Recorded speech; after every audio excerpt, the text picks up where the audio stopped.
Welcome, Collector. The archive recognizes your presence. Today we examine an asset that embodies the terminal naivety of the Jedi Order, the JQ Radiocity. At first glance, the polished aluminium body reflects the light with that characteristic Jedi vanity, clean, sterile, and cold. It is a thin-neck design, a deliberate choice by their artisans to emphasize elegance and precision over the brutal durability required for true conflict. They see this as a weapon of defense, a tool to preserve life, but in doing so they ignore the fundamental truth of the Force. As Darth Sidious taught, the Force is not a stagnant pool to be observed, but a storm to be commanded. The Jedi view their connection to the Kyber as a partnership, a symbiotic relationship where the wielder and the crystal are in harmony. They believe that by using these twin tactile switches and the gentle glow of the internal LEDs, they are achieving a state of meditative focus. To a Sith, this is a delusion. We do not partner with the crystal, we bend it to our will. We do not seek harmony, we seek absolute domination. Where a Jedi would use this two-button setup to cycle through the forms with a predictable rhythmic grace, a Sith recognizes these controls as the reins of a beast. Look closely at the handle. The Jedi wielder chose a black leather wrap applied in a tight, continuous spiral. They find comfort in the tactile feedback, believing that a secure grip allows for a more graceful flow of the blade. They are obsessed with the form of the duel, treating a combat like a choreographed dance. Sidious understood that the Jedi are blinded by their own tradition. They use a hilt like this to inspire hope, but the true purpose of such a refined instrument is to deliver despair with surgical accuracy. The internals of this archive entry are particularly telling.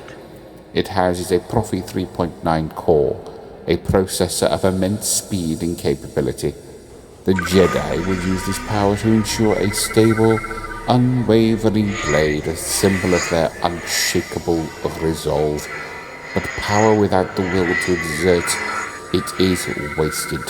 A Sith knows that the true potential of the 3.9 core lies in its ability to manifest the chaotic fluctuations of one's own rage. The Proffie core, with its ability to create almost endless blade variations, can either work with the flow of the Force or seize control and dominate its will. Within the basic internal chassis, we find a removable battery and dedicated kill switch. The Jedi see this kill switch as a safety measure, a way to ensure the weapon is dormant when not in service to their peace. I see it as their ultimate metaphor for their philosophy, a self-imposed limit on power. They are so afraid of the dark they build the means to extinguish their own light into the very heart of their weapons. Even the 28mm speaker, capable of producing the deep resonant hum of the high-output board, is wasted on them. They listen to the hum of the blade and hear the music of the living Force. They find peace in the sound. But for those of us who follow the path of the shadow, that sound is a warning. It is the low growl of a predator. The Jedi use this radiosity to light the way.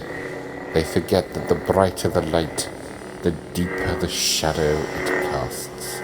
They believe their discipline makes them strong, yet it is that very discipline that prevents them from reaching the apex of what this weapon can truly do.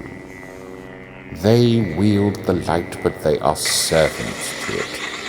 A true master of the dark does not serve the light, he consumes it. This Radiocity is a magnificent instrument, but in the hands of a Jedi, it is a poem recited to a deaf universe. In the hands of a Sith, it is a command that cannot be ignored. Remember, peace is a lie. There is only the law.